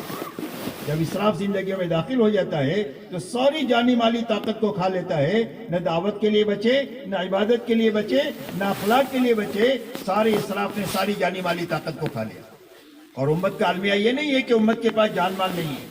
امت کے پاس جان بھی بہت ہے, مال بھی بہت ہے, لیکن اسراف زندگی میں داخل ہو گیا. اس نے ساری جانی مالی طاقت کو کھا لیا. نہ دعوت کے لیے بچی, نہ عبادت کے لیے بچی, نہ اخلاق کے لیے بچی. یہاں تک کہ نماز کے لیے امت کے پاس میں وقت نہیں بچا. اکثریت امت کی بے نمازی ہے دنیا میں. اپنے بوڑھے ماں باپ کو سنبھالنے کی طاقت نہیں بچی, اسراف نے سارا کھا لیا. اس لیے میرے دوستو, اپنی زندگیوں کو حلال پر لانا, سنت پر لانا, حرام سے بچانا اور اسراف سے بچانا. اس لیے کہ حلال اور حرام کی تاثیر ایسا ہے جیسا کہ کھانے کی ہوتی ہے. اچھا کھانا پیٹ میں جائے تو طاقت بنے گی, خوشی محسوس ہوگی آدمی کو. سڑا ہوا کھانا پیٹ میں گیا تو کیا ہوگا؟ یا تو اسہال ہو جائے گا, جلاب ہو جائے گا, یا قے ہو جائے گی, پھوڑی پھنسی نکل جائے گی. کیا ہو گیا؟ کا فوڈ پوائزن ہو گیا, سڑا ہوا کھانا پیٹ میں چلا گیا. ایسا ہی حلال اور حرام کی تاثیر ہے. ایک اللہ والے فرماتے ہیں کہ میری دعوت کیا ایک نیک آدمی نے, اور اس کا کھانا کھانے کے بعد کئی دنوں تک مجھے تہجد پڑھنے کا مزہ آیا. ایک برے آدمی کے ہاں میرا کھانے کی دعوت ہوئی, اس کے چند لقمے میں نے کھائے, اس کا کھانا کھانے کے بعد کئی دنوں میرے اندر برائی کا جذبہ پیدا ہوا. اس لیے میرے دوستو, حلال اور حرام کے ایسی زبردست تاثیر ہے. اس لیے اپنی زندگیوں کو حلال پر لانا, حرام سے اپنی زندگیوں کو بچانا. ہر چیز میں حرام سے بچنا, کمانے میں بھی, خرچ کرنے میں بھی, پہننے میں بھی, اوڑھنے میں بھی, خوشی میں بھی, غمی میں بھی. جو حرام ہے اس سے اپنے آپ کو بچانا اور حلال پر اپنی زندگیوں کو لانا. اسی کے ساتھ میرے دوستو, جب یہ 4 لائن صحیح ہو جائے گی, جب ایمان کلمہ بن جائے گا, جب عبادت ٹھیک ہو جائے گی, جب معاشرت پاکیزہ ہو جائے گی, اور جب اخلاق اور جب معاملات صاف ستھرے ہو جائیں گے, حرام سے نکل جائیں گے, تو اب آدمی کی زندگی میں اخلاق کے پھل لگیں گے. درخت کے پھل اخیر میں لگتا ہے بڑا ہونے کے بعد میں. تو یہ 4 لائنیں ٹھیک ہو جائے گی تو اس کے بعد اخلاق کے پھل لگیں گے. اور جب اخلاق کے جب پھل آتے ہیں درخت کے ہر, تو اس کا بھاؤ لگتا ہے. کہ بھئی آم کا کیا بھاؤ کب لگتا ہے؟ خالی درخت کا لگتا ہے نہیں, پھل کا لگتا ہے. ایسے ہی باغات جو ہے خریدے جاتے ہیں پھلوں کی وجہ سے. ایسا ہی ہماری زندگی میں جب اخلاق بنیں گے تو اب دنیا کے سارے انسانوں کو ہماری معاشرت, ہمارے معاملات, ہمارے اخلاق لوگوں کے سامنے آئیں گے. صحابہ دنیا میں جو پھرے ہیں ایمان, اعمال اور اخلاق کے ساتھ دنیا میں پھرے, جس کے نتیجے میں پوری دنیا میں اسلام جو ہے وہ زندہ ہوا ہے. اس لیے اپنی اخلاقی زندگی کو اچھے سے اچھی بنانا, کہ ہمارے گھر والوں کو ہمارے سے تکلیف نہیں پہنچنا چاہیے, راحت پہنچنا چاہیے. ہمارے پڑوسیوں کو, ہمارے گاہکوں کو, ہمارے دکاندار کو, ہماری رعیت کو، ہمارے حاکم کو غرض یہ کہ جتنے تعلقات دنیا میں ہیں وہ سب کو ہمارے سے راحت پہنچنا چاہیے، کسی کو بھی ہمارے سے تکلیف نہیں پہنچنا چاہیے۔ یہ اخلاق کا خلاصہ ہے کہ ہر ایک کو ہمارے سے راحت پہنچے۔ حضور پاک صلی اللہ علیہ وسلم اخلاق کا خلاصہ چند باتوں میں بتاتے ہیں۔ فرمایا اولین اور آخرین کے اخلاق ہے، فرمایا جو تمہارے ساتھ برائی کرے اس کے ساتھ بھلائی کرو، جو تمہارے ساتھ برائی کرے اس کے ساتھ بھلائی کرو، جو تمہارے پر ظلم و زیادتی کرے اس کو درگزر کرو، معاف کرو، اس لیے کہ بدلہ لینا مشکل ہے، معاف کرنا آسان ہے۔ بدلہ لینا مشکل ہے اس لیے کہ ایک آدمی نے آپ کو تماچا مارا، کہ وہ ناپ کے آپ تماچا اتنا ہی مار سکتے ہیں، اگر آپ زیادہ ماریں گے زور سے تو آپ کا شمار ظالموں میں ہو جائے گا۔ ایک مرتبہ حضرت صدیق اکبر حضور صلی اللہ علیہ وسلم ساتھ میں تھے، سامنے سے ایک بے ایمان حضرت صدیق اکبر کو برا بھلا کہنے لگ گیا، تو حضور صلی اللہ علیہ وسلم ہنس رہے تھے، صدیق اکبر خاموش تھے۔ تھوڑی دیر کے بعد صدیق اکبر نے بولنا شروع کیا تو آپ وہاں سے چل دیے۔ تو صدیق اکبر نے حضور صلی اللہ علیہ وسلم سے پوچھا کہ اللہ کے رسول، جب وہ مجھے بول رہا تھا تو آپ ہنس رہے تھے، اور جب میں نے بولنا شروع کیا تو آپ وہاں سے ہٹ گئے۔ تو فرمایا کہ جب تم خاموش تھے تو ایک فرشتہ تمہاری طرف سے جواب دے رہا تھا، اور جب تم نے بولنا شروع کیا تو مجھے یہ خطرہ ہوا کہیں تمہاری طرف سے زیادتی نہ ہو جائے۔ اگر زیادتی ہو جائے گی آدمی کی تو اس کا شمار ظالم میں ہو جائے گا، اور اللہ تعالیٰ ظالم کی حمایت نہیں کرتے، اللہ مظلوم کی حمایت کرتے۔ اس لیے بدلہ لینا بہت مشکل ہے، معاف کرنا بہت آسان ہے، اور جب ہم ایک دوسرے کو معاف کریں گے، درگزر کریں گے تو اللہ بھی ہم کو معاف کر دیں گے۔ اگر ہم اللہ سے معافی چاہتے ہیں تو اللہ کے مخلوق کے ساتھ معافی کا معاملہ کریں۔ اس لیے فرمایا جو تمہارے پر ظلم و زیادتی کرے اس کو درگزر کرو، معاف کرو، اور جو رشتہ داری کو توڑے اس کے ساتھ رشتہ داری کو جوڑو، اس لیے کہ رشتہ داری کا جوڑنا یہ بہت بڑی نیکی ہے، اس سے عمر میں بھی برکت ہوتی ہے، روزی میں بھی برکت ہوتی ہے، اور قیامت کے دن رشتہ داری اللہ سے کہے گی کہ اللہ جس نے مجھے دنیا میں توڑا اپنی رحمت سے توڑ دے، اور جس نے مجھے جوڑا اپنی رحمت سے اس کو جوڑ دے۔ بڑی بڑی راتوں میں بھی اس کی دعا قبول نہیں ہوتی ہے جو رشتہ داریوں کو توڑ کر زندگی گزارتا ہے۔ بیت اللہ میں جا کر دعا کرتا ہے، اس کی دعا قبول نہیں ہوتی ہے جو رشتہ داریوں کو توڑ کر کے زندگی گزارتا ہے۔ اس لیے ہر حال میں رشتہ داری کو جوڑ کر کے زندہ رہنا چاہیے، چاہے ان سے دوستی نہ بڑھائیں لیکن دعا سلام سب سے رکھنا چاہیے، اور ضرورت پر بیمار ہو جائے تو عیادت کرنا چاہیے، کوئی خوشی آئے تو اس کو مبارکباد کہنا چاہیے، موت میت ہو جائے تو اس کے جنازے میں شریک ہونا چاہیے۔ غرض یہ کہ جو ایک حقوق ہے ان حقوق کی ادائیگی کے ساتھ میں جینا، تاکہ جو ہے وہ کسی کا حق ضائع نہ ہو۔ اس لیے میرے دوستوں فرمایا کہ رشتہ داریوں کو ہر حال میں جوڑنا، چاہے سامنے والا رشتہ داری کو توڑے، اور یہ فرمایا جو تمہیں کبھی چائے پانی کا نہ پوچھے اس کو کھلاؤ پلاؤ، جو کبھی چائے پانی کو نہ پوچھے اس کو کھلاؤ پلاؤ۔ فرمایا اولین اور آخرین کے اخلاق ہیں۔ حضور اکرم صلی اللہ علیہ وسلم پوری زندگی انہی اخلاق کے ساتھ میں جیے ہیں، اور آپ نے پوری زندگی کبھی اپنے لیے کسی سے بدلہ نہیں لیا۔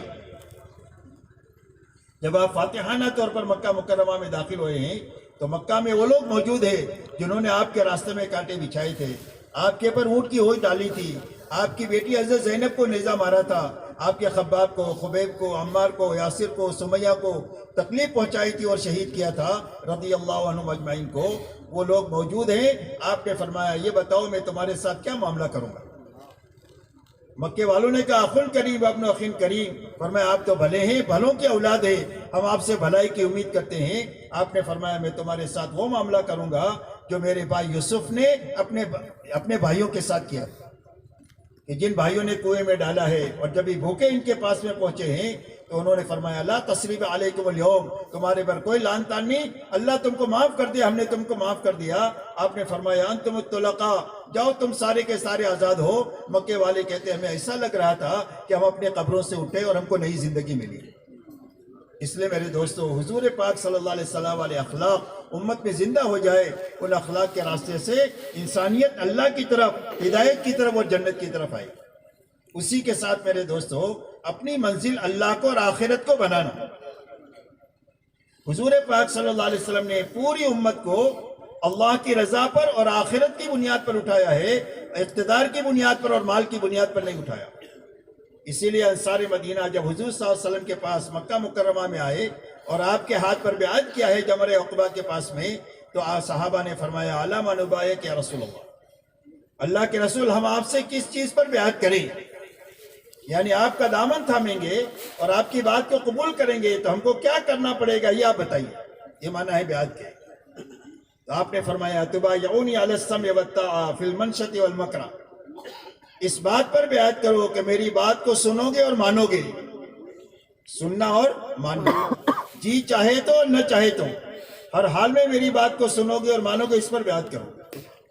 والنفقہ فی العسر والیسر، اور دین کے لیے خرچ کرو گے، چاہے تنگی کی حالت ہوگی تو اور چاہے فراقی کی حالت ہوگی، دونوں حالتوں میں دین کے لیے خرچ کرو گے، اس پر بیعت کرو. وعلی الامر بالمعروف والنہی عن المنکر، اور بھلائی کو پھیلانے کا کام کرو گے اور برائی کو مٹانے کا کام کرو گے، اس پر بیعت کرو. اور حق بات کہو گے اور اس میں کسی ملامت کرنے والے سے ڈرو گے نہیں کہ کوئی کیا کہے گا، کون کیا کرے گا، بلکہ حق بات کہو گے حق طریقے سے. فرمایا اس پر بیعت کرو.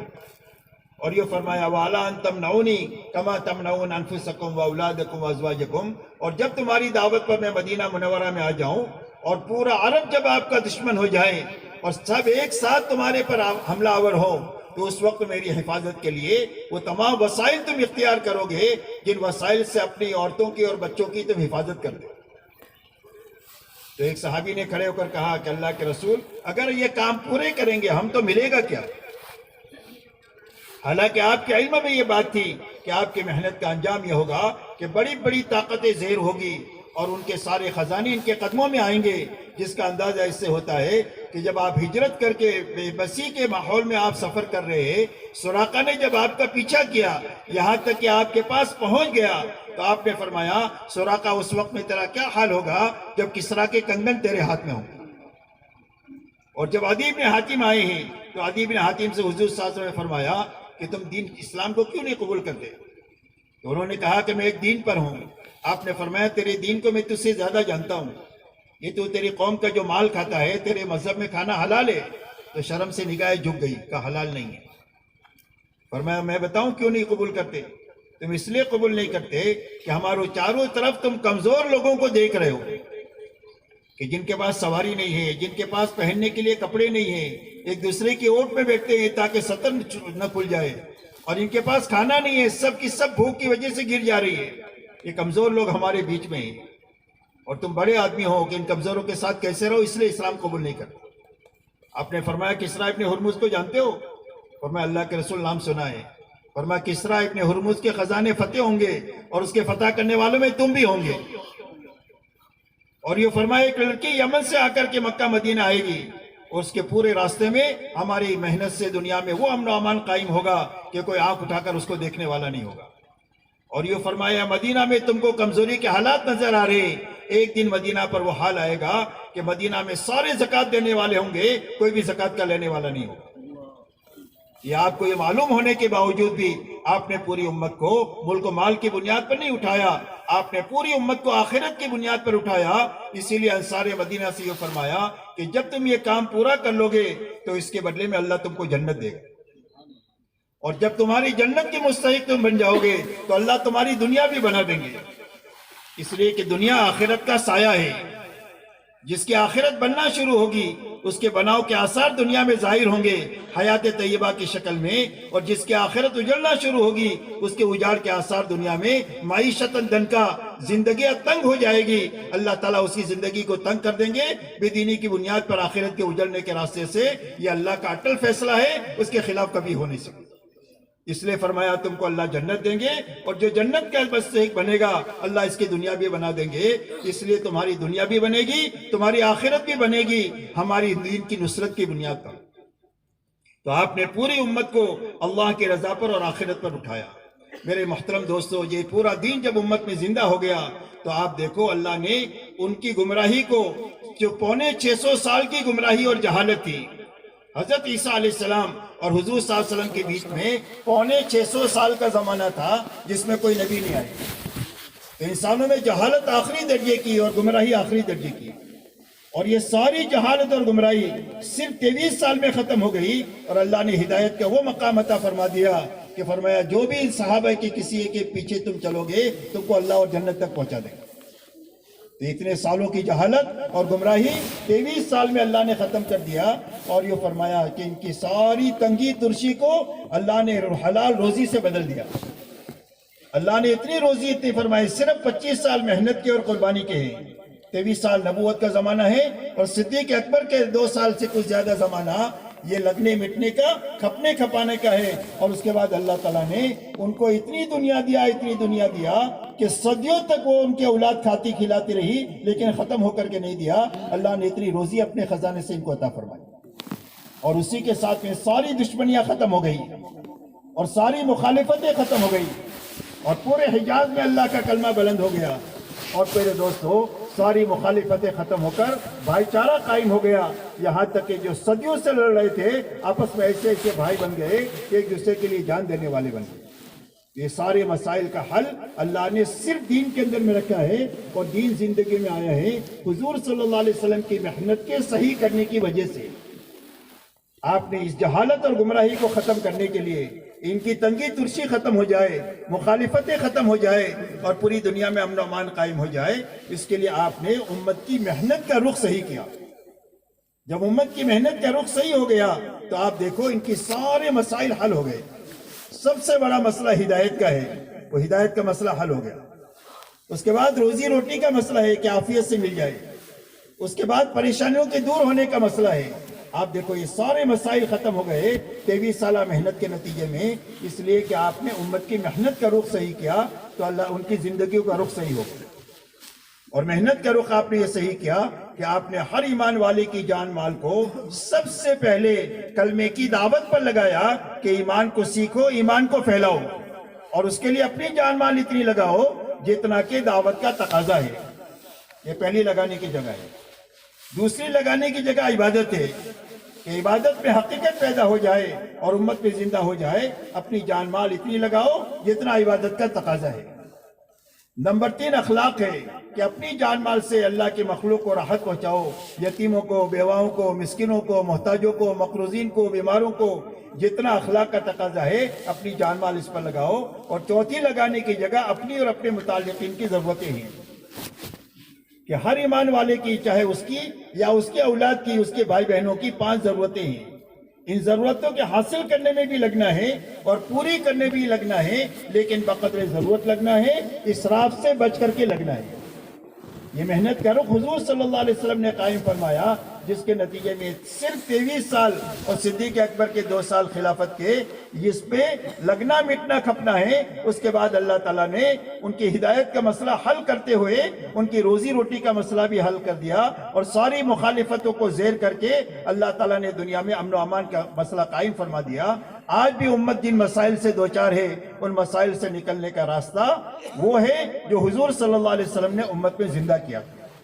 وہاں تک پہنچنے کے لیے اللہ نے یہ دعوت کا سیدھا سادہ اور آسان کام عطا فرمایا ہے کہ ہر ایمان والا سب سے پہلے ایک مرتبہ اچھا 4 مہینہ لگاوے۔ اچھا 4 مہینہ لگانے کے معنی یہ ہے کہ وقت بھی پورا کرے اور اعمال بھی پورا کرے۔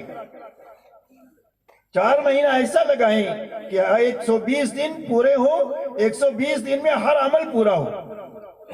120 دن کے روزانہ 5 گشت، 120 دن کی 2 وقت کی تعلیم، 120 دن کے 5 وقت کی نماز تکبیر اولیٰ کے ساتھ، 120 دن کی صبح شام کی تسبیحات۔ غرض یہ ہے کہ ہر عمل کو 120 دن، 120 دن جماعت کے نکالنے کی محنت کے ساتھ اپنا وقت لگانا۔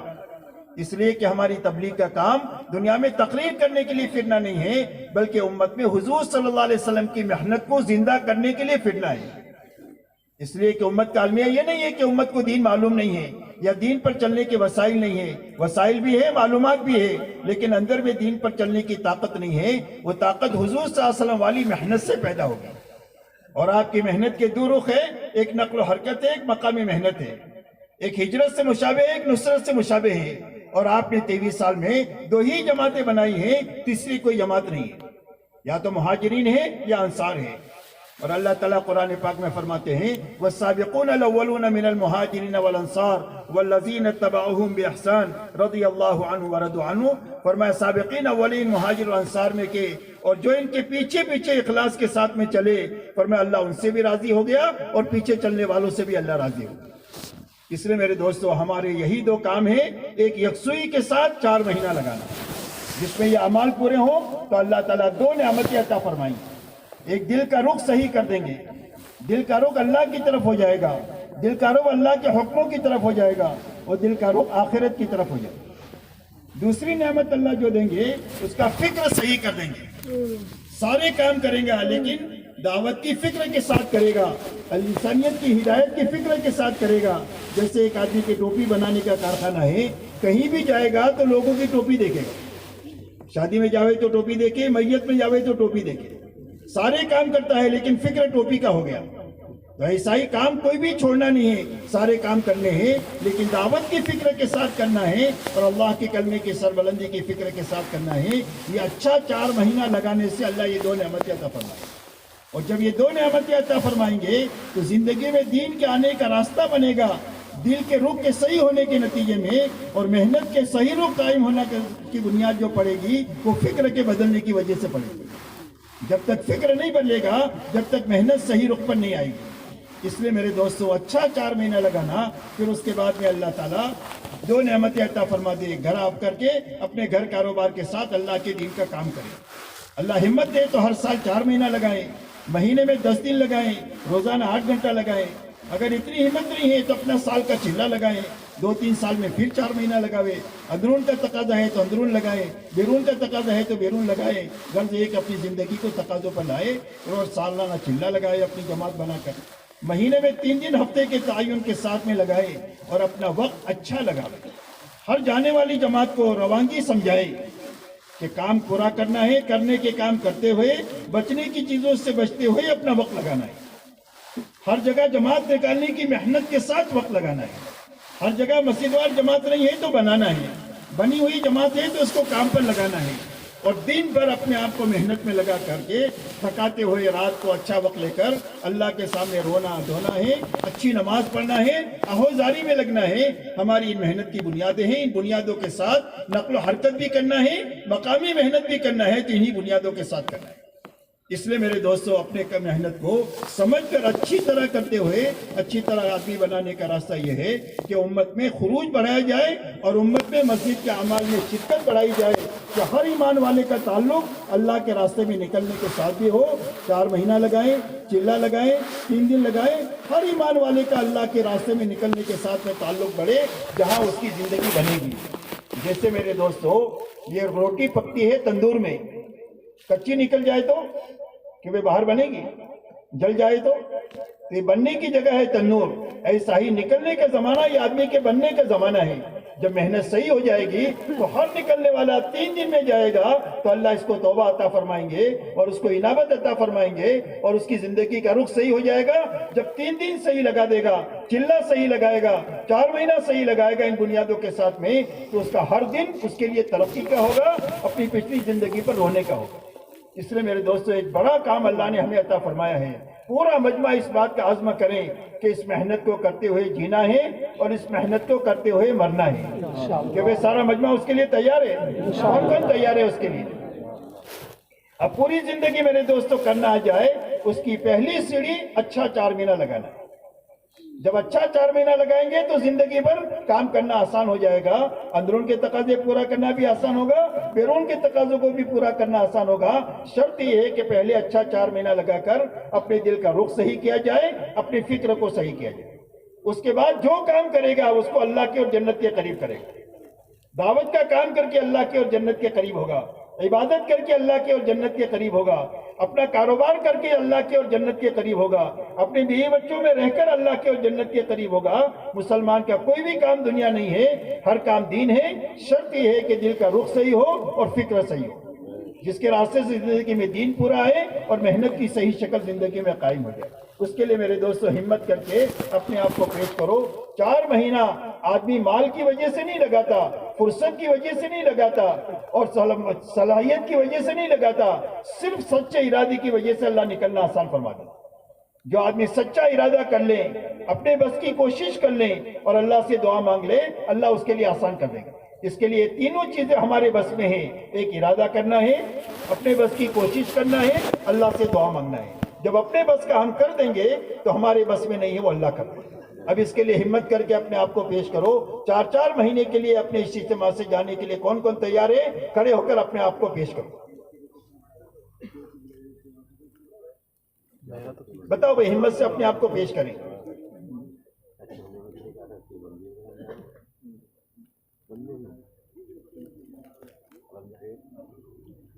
زیادہ بول رہے ہو